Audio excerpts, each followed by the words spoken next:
Hello and welcome to WION Live broadcast from Washington, D.C. I'm Simon Marks, and these are the headlines so far this Monday.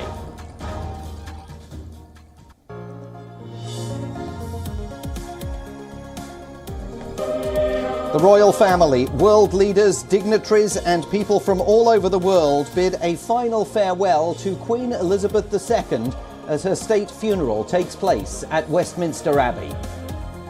To commit her to the mercy of God, patient to her people. With thanks now, in silence, let us in our hearts and minds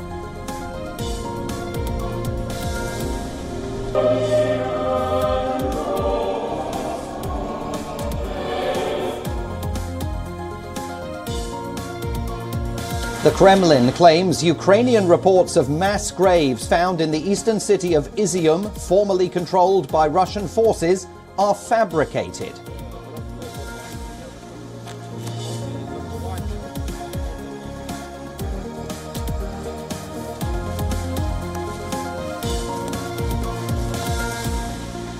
Iran tells judges at the International Court of Justice in The Hague that the United States has created an industry of litigation against Tehran in breach of international law.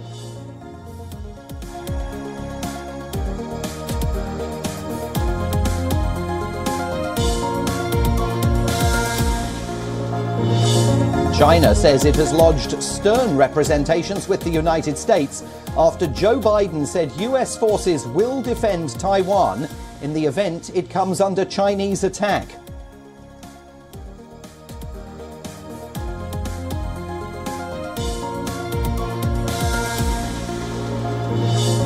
And China draws criticism over its monkeypox warning.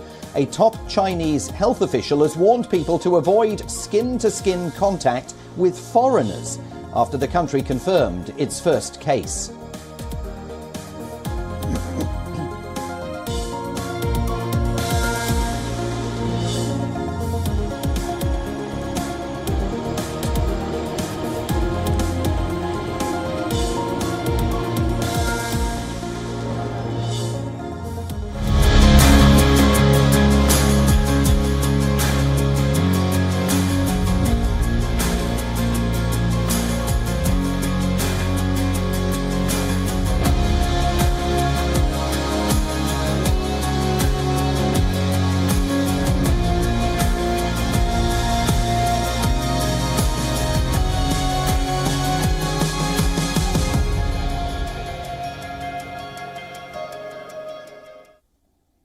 We begin today, of course, in London with the state funeral for Queen Elizabeth II. The service concluded in Westminster Abbey within the last half an hour. Scores of heads of state and dignitaries joining British lawmakers, the royal family and the country's most prominent figures. The service saw hymns and readings, many of them with a special connection to Britain's longest-serving monarch. One even from the wedding of then Princess Elizabeth and Lieutenant Philip Mountbatten back in 1947.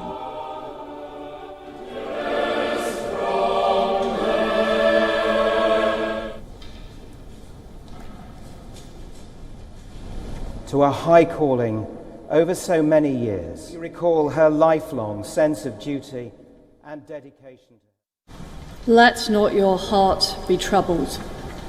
Ye believe in God, believe also in me. In my Father's house are many mansions.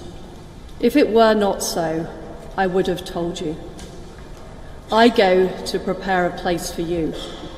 And if I go and prepare a place for you, I will come again and receive you unto myself, that where I am, there ye may be also. And whither I go ye know, and the way ye know.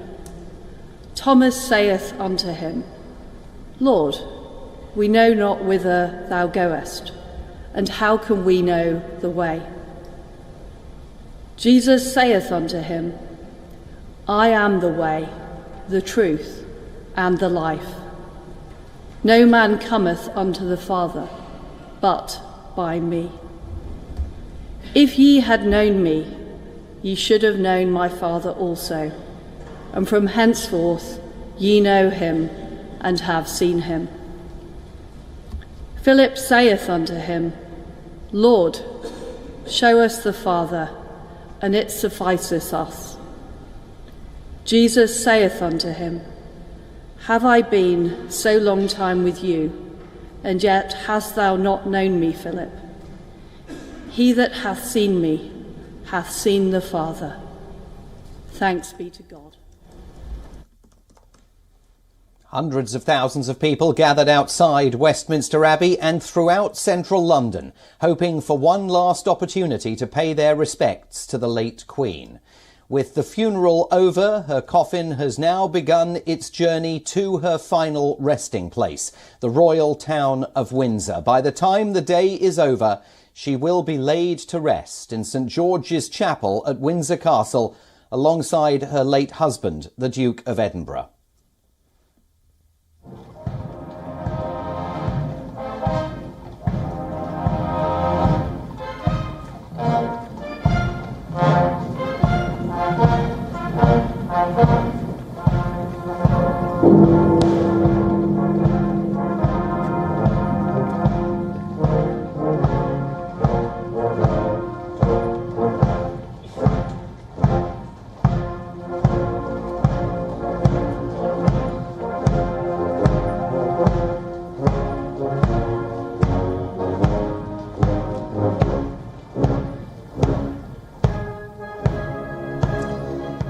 So for more of all of this, as we watch those live pictures from London of the Queen's coffin making its way down the Mall to Buckingham Palace, it will, once it reaches Wellington Arch at Hyde Park Corner, be placed in the official state hearse that will then convey her on the journey by road to Windsor Castle. For more on all of this, we're joined by WION's correspondent in London, Alex Izium.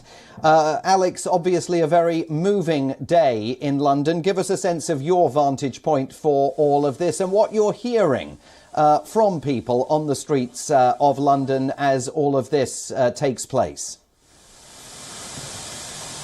Yeah, absolutely. As you can see behind me, the coffin is about to come across to a horse guard. As you can see, it actually is going towards there now, as you said, on its final journey. Now, it's obviously a very sombre atmosphere.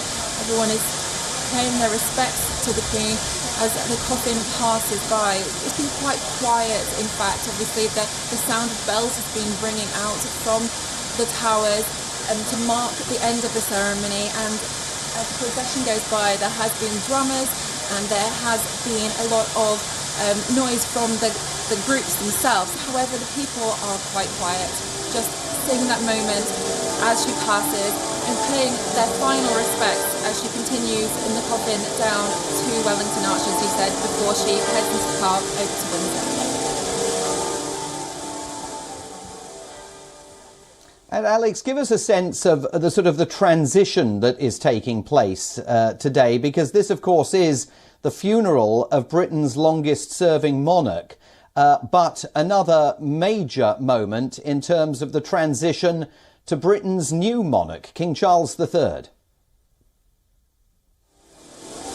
Absolutely. Well, King Charles became the king as soon as Queen Elizabeth passed. And although it has been officially recognised by the Council and the Parliament, he won't have a ceremony until potentially spring or summer next year. But he has been for quite a while being the right-hand man to the Queen. He did take on a lot of responsibilities, and in the past year he stood in for her on a number of occasions. So it has been quite seamless for him to take forward what she was pushing towards the end of her life as he goes and continues his now new jubilation as King Charles III. Of course, there'll be a lot of changes, but at the moment he will be mourning. They've done a lot of meeting and greeting for the last 10 days after the Queen passed. So there will be a time where he'll actually stop and mourn his mother passing.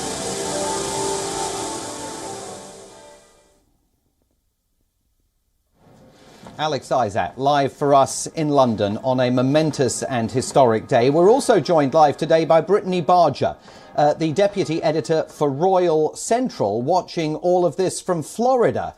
Here in the United States. Brittany, thanks very much for being with us today. It's breakfast time across America. The television networks here came on air very early, most of them at around 5 o'clock in the morning, to convey coverage of this funeral to American audiences. How interested are Americans in the events that are taking place in London and later in Windsor today? I think that people are very interested in what's taking place today. Otherwise, we wouldn't be having all of the news agencies, Fox News, CNN, MSNBC covering this from so early in the morning.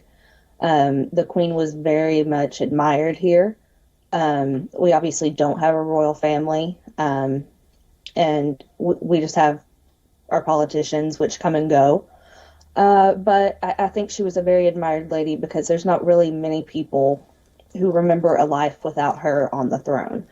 So she was that constant. And so I think everyone is very interested in watching it, in mourning her, and seeing the pomp and the circumstance that Britain does very well in all of when it comes to any type of royal event. And the memorial services that are taking place in the United States itself are not over yet. Washington, D.C.'s National Cathedral will be holding one on Wednesday, to which all the living past presidents of the United States have been invited. We don't know how many of them will be attending. Also, of course, we've seen a book of condolence being signed by President Biden and the First Lady at the British Embassy here in Washington, D.C., and similar things taking place at consulates in other parts of the country. And yet, of course, there are those Americans that have argued that because the country ditched the royal family in 1776, this sort of interest that Americans take in royal affairs in the UK is misplaced and runs counter to America's sense of being a republic. I think that everyone has a right to their own opinion on that. However, I think that people need to remember that the UK is our closest ally. We do have that special relationship with them. They have been at our side for many things. When we had 9/11, the Queen had the Changing of the Guard played our national anthem. She actually sung our national anthem at a memorial service. She has been very respectful to us, and I think that as Americans, we should be respectful to her and to her family in this situation. She was a very good lady who had to lead her family and her country through very troubling times. So I think she's someone that we can respect. And we need to remember that this is a family that is in mourning. Yes, they're a royal family, but they are a family and they're in mourning. So to say anything negative about that is misplaced. Brittany Barger, Deputy Editor of Royal Central, joining us from Florida today. Thanks very much for being with us. We are going to stay in the UK now, where the Queen's funeral has led to a week-long pause in political activity while the nation is in mourning. But with that period of mourning now beginning to come to an end, normal business will, of course, resume. Prime Minister Liz Truss will once again be facing substantial challenges. She'll fly to New York to attend the United Nations General Assembly this week, her first as Prime Minister. And after returning to London on Friday, her government will announce a mini-budget. Kwasi Kwarteng, the Chancellor of the Exchequer, is preparing to announce £30 billion of tax cuts that the government hopes will ease the pressure of the cost of living crisis in the country and boost economic growth. In the mini-budget, the government is expected to confirm plans to reverse a recent rise in the cost of national insurance. It's also expected to ditch a planned rise in corporation tax. According to reports, Truss's team has spoken to business groups about changes to business tax rates. Earlier, she announced that businesses would benefit from a cap on energy bills, but announced few details of that proposal. The Director General of the British Chamber of Commerce welcomed the latest developments, but added there is still a need for clarity on the details of the government's proposals. UK business organisations have warned of dire consequences if they continue to be left in limbo over the level of support they can expect in the medium term. Truss's plan includes some of the key promises she made during her leadership campaign. A crackdown on trade unions is one issue likely to take centre stage at the Conservative Party's annual conference in October, just as the country's train drivers are expected to take fresh industrial action. For more.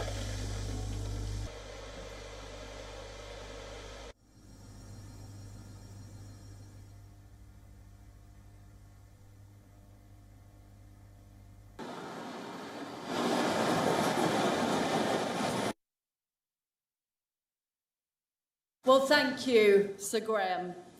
It's an honour to be elected.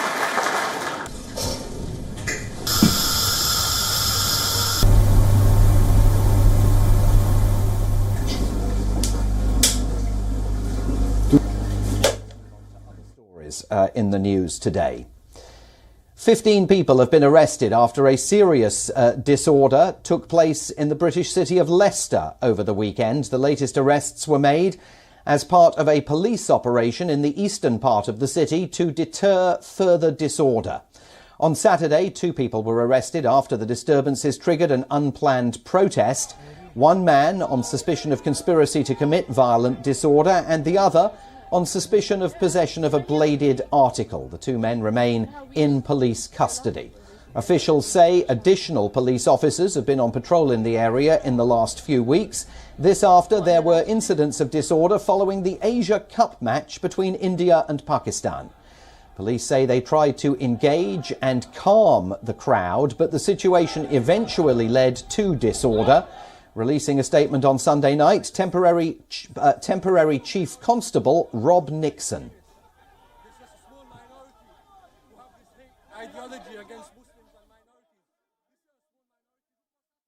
9 o'clock, I'm Rob Nixon, I'm the Temporary Chief Constable here at Leicestershire Police. We've had numerous reports of an outbreak of disorder in parts of the East Leicester area of the city.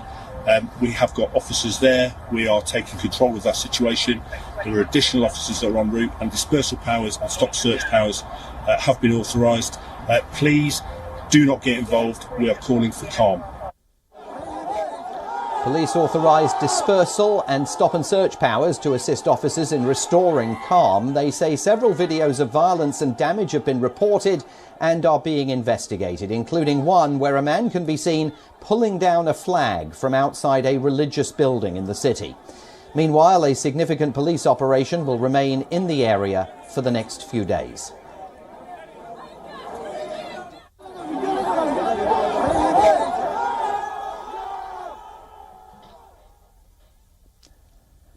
Ukraine says it will not slow its efforts to regain territory lost to Russia. According to Kyiv, its troops have advanced to the eastern bank of the Oskil River. This threatens Russian occupation forces in the Donbass region in the east of the country. Meanwhile, Ukraine's nuclear power operator is accusing Russian forces of shelling near a nuclear plant in the Mykolaiv region. No damage was reported to the plant's reactors, but the attack also caused a nearby hydropower plant to shut down temporarily. The UK's military says Russia may have lost at least 4 combat jets within the last 10 days. Meanwhile, the Russian army is now using mobile recruiting trucks to recruit volunteers for the war in Ukraine, offering nearly $3,000 a month in pay as an incentive. According to Ukraine's Southern Command, its forces struck a radar station near Kherson. Ukraine says its forces repelled Russian attacks in the Donetsk region. In the Ukrainian city of Izium, investigators say they found fresh evidence of torture and possible war crimes committed against Ukrainian forces and civilians. The Kremlin rejected as a lie allegations that Russian forces had committed crimes against humanity in the region around Kharkiv. Russia, of course, previously rejected claims that its troops committed war crimes in Bucha, outside Kiev, earlier in the conflict. Moscow regularly denies committing atrocities in the war or deliberately targeting civilians.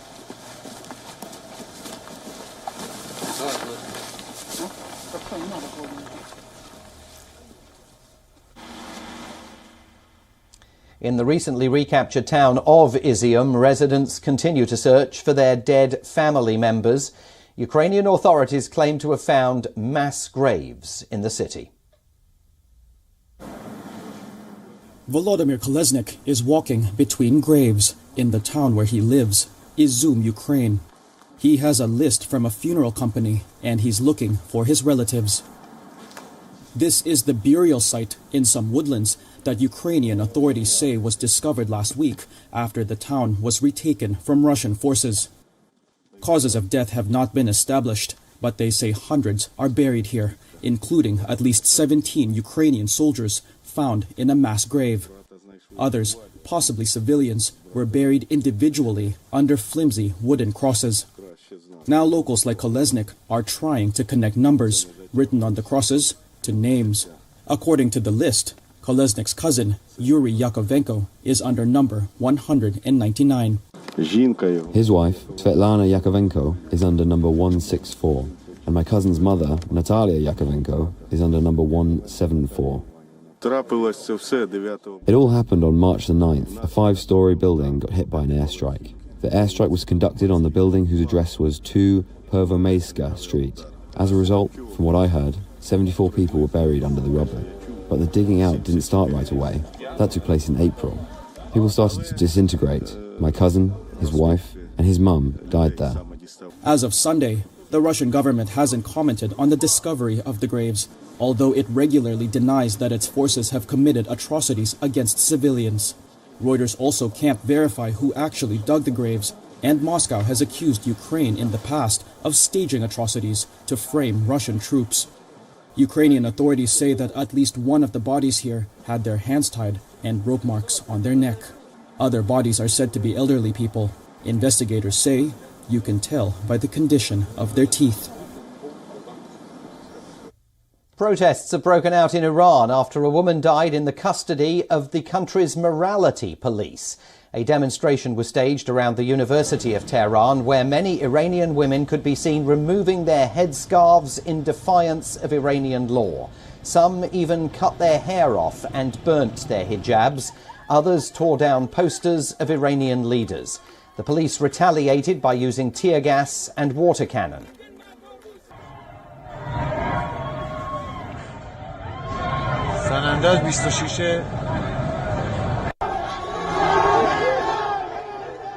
من وقتی اصلا این خبر دیدم صدام داشت میلرزید وقتی صحبت میکردم چون یکی دو بار واسه خودم هم این اتفاق افتاده بود و داشتم فکر میکردم اگر این اتفاق برای من میافتاد مادر پدر من چه حسی ممکنه پیدا کنن.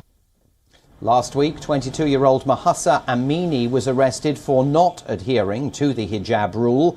Iranian law states that women are obliged to cover their hair at all times, but Amini was allegedly beaten in a police van and then admitted to hospital where she was in a coma.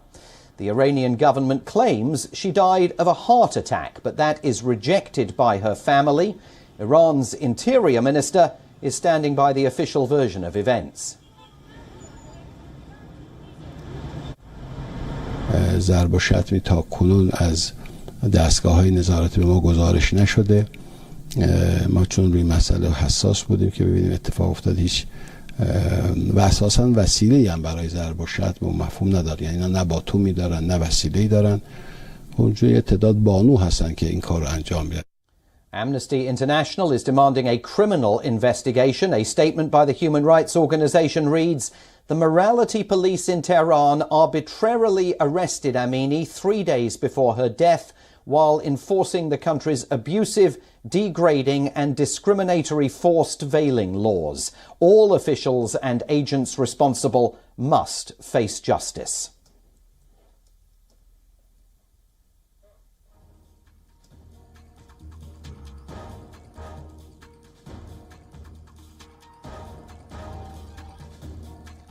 After China's first case of monkeypox, officials have warned citizens against any skin contact with foreigners.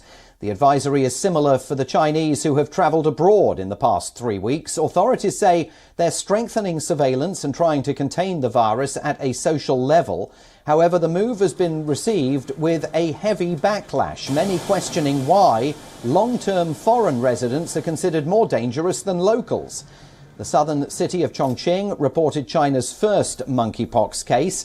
The person was an international traveller. Authorities say the risk of transmission is low because the patient was immediately placed in isolation upon arrival in China.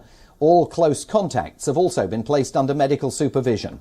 Observation. Monkeypox cases have been reported in around 90 countries so far, with over 60,000 cases worldwide. The World Health Organization has declared the outbreak a global health emergency.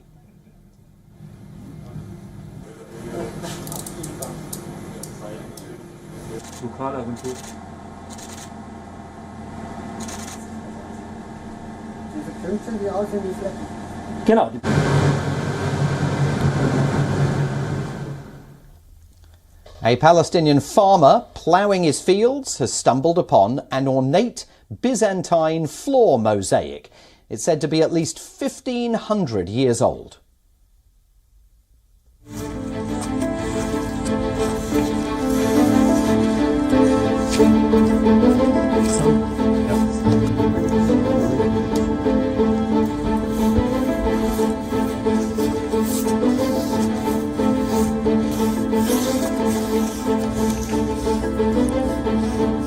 I see it as a treasure, dearer than a treasure. It's a Palestinian legacy.